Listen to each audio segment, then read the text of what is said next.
Les amis, bonjour, j'espère que vous allez bien et que tout se passe pour le mieux pour vous. Victoire 3-1, pardon, du PSG contre Lens au Parc des Princes pour un match très spécial. Attendu pour plein de raisons. Et vous le savez, dans votre tête. Attendez, j'ai oublié un truc.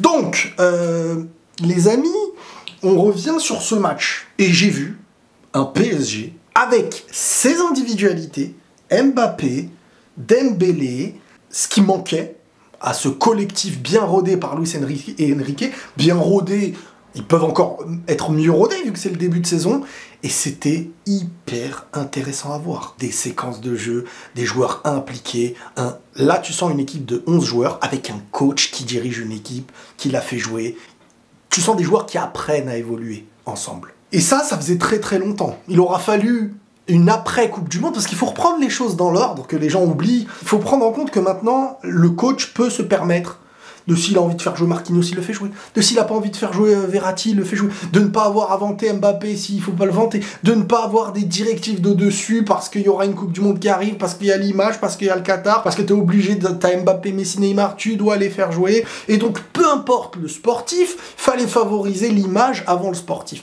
Aujourd'hui, tu sens que le PSG, qui est moins clinquant sur la compo. Bon, là, il y a quand même Mbappé, Dembélé, mais je veux dire, t'as Asensio en numéro 9, t'as un milieu Zahir Emery, t'as pas Verratti, t'as Ugarte, et ben pourtant, on va parler d'Ugarte aussi. Et ben pourtant, t'as un collectif, et je pense qu'en face, c'est beaucoup plus difficile de trouver des failles à ce PSG. Je parle au niveau Ligue 1 déjà, après on verra en Europe comment ça se passera, on verra avec Mbappé s'il restera, mais vraiment, je pense que pour l'équipe d'en face, qui avant se disait, certes, individuellement, là, les trois de devant, ils sont capables sur 10 secondes de lâcher la passe décisive, la frappe décisive, le geste décisif. Là, t'as une équipe tout entière qui travaille en face de toi et qui récupère le ballon très très vite. C'est la touche Luis Enrique, hyper cohérente. Alors, au début, Asensio, mais c'est hyper carré. Et ce genre d'équipe-là, elle a besoin deux grosses individualités pour ne pas en fait ressembler au premier match ou au deuxième match, qui ne sont pas des mauvais matchs du PSG, qui sont des matchs hyper carrés et hyper cohérents, mais qui ne sont pas assez individuellement déstabilisateur pour arriver à gagner et à prendre les 3 points. Et sur une saison, ça peut coûter cher. En Ligue des Champions, n'en parlons pas. Donc là, tu ramènes Dembélé, tu ramènes Mbappé, ça change quand même beaucoup de choses. Alors on va s'arrêter individuellement sur plein de joueurs, parce que bon, doublé d'Mbappé déjà, ça c'était le retour au parc, chanté par les supporters. Moi j'ai une petite parenthèse à mettre à tout ça aussi, parce que moi les gars, je garde le même discours que j'avais avant. Mbappé est dans son droit. Je vous disais, Mbappé est dans son droit. J'avais même fait la vidéo avec l'immigré parisien. Ou pour moi, c'est le PSG sur qui il faut taper quand ils se plaignent qu'Mbappé risque de pas prolonger ou risque de partir libre, etc. Et tout le monde me disait, mais arrête de failloter, Mbappé machin, jusqu'à des supporters, jusqu'à que des présentateurs en arrivaient à suivre ce que les médias leur demandaient. Mbappé devenait le méchant. Pourtant, il n'a toujours pas prolongé et il n'est toujours pas parti. Juste, on va vous faire dire ce qu'on veut. Ah, maintenant, ça y est, c'est... Au départ, c'était soit tu prolonges, soit tu t'en vas, ça n'existe pas ailleurs, machin. Et maintenant, on est en train de dire, ah mais non, mais peut-être qu'il y a des primes, peut-être que, sans même le savoir, sans que personne n'ait pris la parole sur ce sujet. Et là, tout le monde chante à la gloire d'Mbappé. Qu'est-ce que je vous dis? Qu'est-ce que je vous disais? Réfléchissez par vous-même. Arrêtez de prendre les intérêts d'une communication qui vous influence. Quand le PSG décide que Mbappé devient un méchant, c'est un méchant. Quand il décide que ce n'est plus un méchant, pour vous, c'est plus un méchant. Mais regardez les choses factuellement, tout simplement. Donc pour moi, ça me fait plaisir de voir Kylian avec ses supporters, parce que ce gars a toujours tout donné au PSG. Et il continue de le faire. Et il a le talent pour toujours faire taire. Ça, c'est une réalité, qu'on le veuille ou non. Maintenant, c'est facile pour pour le joueur de votre stade, de votre club, de toujours pointer quand la presse ou les médias ne vous arrangent pas. Peut-être qu'il va s'en aller, donc on va pointer son raté contre Manchester, et peut-être il va rester, c'est Mbappé le meilleur. Ça, c'est un comportement d'opportuniste. Ça, c'est pas un comportement je vais pas dire de vrai supporter, parce que bon, il n'y a pas de notion à ça qui définit le vrai du faux, c'est que ça reste que du foot. Mais sur le terrain, le gars, il a fait du bien. C'est un match normalement qui est censé être un match choc de la Ligue 1, le deuxième de l'année dernière, contre le premier. un PSG qui se rôde, il y avait moyen. Alors certes, Lens a perdu certains gros joueurs, mais il y avait quand même moyen pour Lens d'aller chercher quelque chose. Et Paris a déroulé d'un football. Tout le monde est utile. Zahir Emery, ça y est, tu sens qu'il s'instaure comme quelqu'un en confiance, 17 ans si je me trompe pas, qui participe au milieu comme un véritable titulaire, qui est à l'aise, technique, porteur. Vitinha aussi, qui joue, même si je trouve qu'il ose pas, tu vois, cette passe qu'un Messi, qu'un Verratti va oser au-dessus du gars, machin. Voilà, il favorise quand même le foot standard avec un bon toucher de balle. Et Ugarte, le coup de cœur, Ugarte, c'est l'équilibre. Ces joueurs-là, il y a avec eux et il y a sans eux. Et au très haut niveau, ces joueurs-là, ils sont, je vais pas vous dire autant importants que des Mbappé et tout, parce que c'est incroyable, mais ça me rappelle les Casemiro, les joueurs comme ça, là, qu'on ne voit que dans la récupération. Et encore, il y a des matchs où on les verra moins, hein, des mecs comme Ugarte et tout, parce que le match, peut-être qu'il y aura 0-0 à la fin et tu vas pas retenir un million. Mais vous savez pas à quel point c'est important cet équilibre entre le devant de la défense et le derrière de ce qui est offensif, en fait.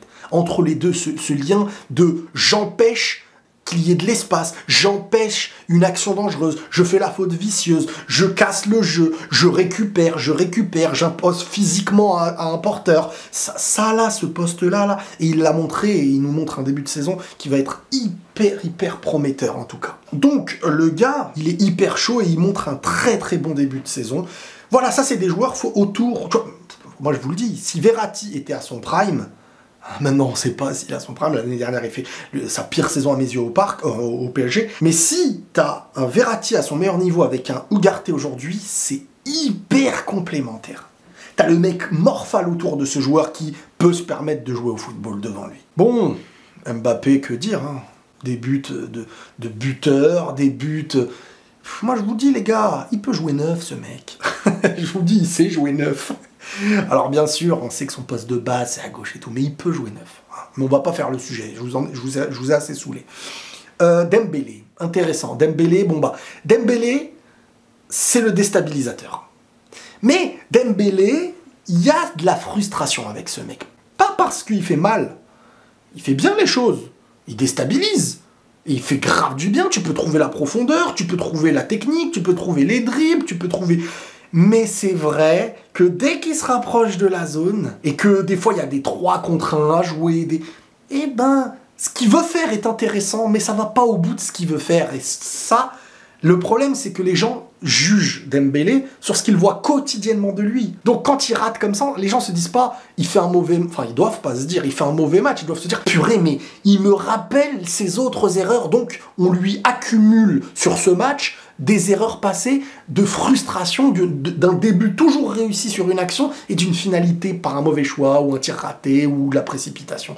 Mais en soi, il fait un bon match pour moi Dembélé sur son côté et tout, ça doit faire du bien d'avoir 2 flèches sur les côtés, ça fait du bien ça. Hein. Maintenant Asensio, il va falloir me ressortir le montage. Non mais là c'est un Asensio titulaire. Asensio, il peut être intéressant, même parfois en titulaire, quand les mecs sur les côtés ils vont vraiment porter l'attaque. Et lui, il va servir de remise, de passe, et s'il a un petit champ, d'un petit but, comme ça. Parce que la patte gauche, on la connaît, le mec, hein, l'une des meilleures pattes gauche au monde. Voilà, tu lui laisses du champ, il sait ce qu'il fait. Et si autour, t'as Dembélé, Mbappé, ça lui fera du bien. Maintenant, il faut quand même envisager, parce qu'Mbappé n'a toujours pas prolongé. Certes, les médias, mais moi ça fait partie de ma théorie, continueront de dire il reste. Je pensais même qu'aujourd'hui, il allait prendre la parole, alors peut-être que là, il le fait, mais je ne le sais pas. Prendre la parole pour dire qu'il rester dans le même message qu'il a depuis le début, mais que pour moi, ça se jouerait sur le 31. Et c'est sur ça qu'on va devoir juger. Ce qui se dit avant, tant qu'il n'y a pas de prolongation officielle, pour moi, c'est le 31. Et ce sera son départ. Et donc, forcément, tant que pas de prolongation officielle, la théorie d'un départ peut exister. Et en plus, le PSG risque de recruter Barcola, si je ne me trompe pas, il s'appelle comme ça, et Kolo Muani, ce qui ferait beaucoup d'attaquants, ce qui fait peut-être même une anticipation à un départ d'Mbappé. Et là, ce serait une nouvelle vision, parce que qui va porter autant de buts à ce club, et comment... le leader technique, qui ne sera peut-être plus Mbappé à ce moment-là, sera amené à être quelqu'un d'autre. Et comment il va porter, comment il va gérer, et comment voilà, ce collectif qui est rodé, intelligent, avec un coach qui sait parler football, va devenir collectif et tueur. Parce qu'avec Mbappé, tu sais que tu vas être tueur. Tu sais que tu vas avoir les stats. C'est un monstre, voilà quoi. Mais sans lui, tu sais pas. Donc à voir. Le mercato finit bientôt. Et sinon, bah ouais, ce PSG encaisse très peu d'occasions. Et très vite au pressing, un pressing comme je les aime en plus, c'est-à-dire vraiment la première ligne monte, la deuxième ligne monte, la troisième ligne monte. C'est pas comme parfois au Real, la première ligne monte, mais il y a un espace comme ça entre la première ligne et la deuxième ligne, donc forcément la première ligne tu la tues en une passe. C'est moi les pressings qui m'énervent, cela. Donc là, c'est du vrai pressing intelligent où chacun il a son joueur et c'est très dur de s'en sortir. Surtout quand tu as une équipe supérieure à ce qu'il y a en face, en Ligue 1, là où le PSG maîtrisera. Et on verra dans les moments les plus difficiles, on verra à la fin du mercato comment s'instaurera la véritable équipe titulaire. Mais sinon, c'est intéressant aussi. Hein. Lucas Hernandez, qui pour moi... s'il se blesse pas, s'il est bon physiquement, c'est un player international. Il connaît le gros niveau, il a connu la Liga, il a connu la Liga, il a connu le Bayern, il a porté la Ligue des Champions si je me trompe pas, il connaît l'équipe de France, enfin, c'est un très très gros joueur quand il est à son niveau. Donc ce PSG a rassuré, parce qu'il a toujours bien joué depuis le début de saison, mais là, forcément avec Kylian et tout, bah, il se retrouve à être aussi tueur. Maintenant on verra ce que va proposer la suite du mercato.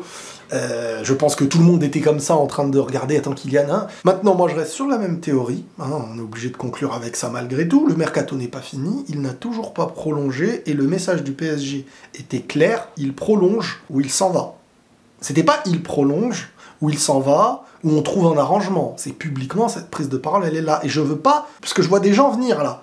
Ouais mais non, mais arrêtez de trouver des excuses à vos erreurs à vous. Vos excuses, c'était il prolonge ou il s'en va, sinon c'est un chien, c'est machin, c'est machin. Moi je vous disais, vous là vous êtes en train de vous faire engrainer par une communication qui veut déstabiliser, qui veut nuire à un joueur, pour se donner raison sur le dos de ce joueur à qui on a promis des choses, etc. Et là vous étiez tous, ouais mais il défend Mbappé, le Fayot, et maintenant vous êtes là à chanter à la gloire de ce joueur qui n'a rien offert de plus qu'au moment où je vous disais, et vous l'incendiez. Donc c'est vous qui devez vous remettre en question. Prenez tous soin de vous, et la paix sur vous.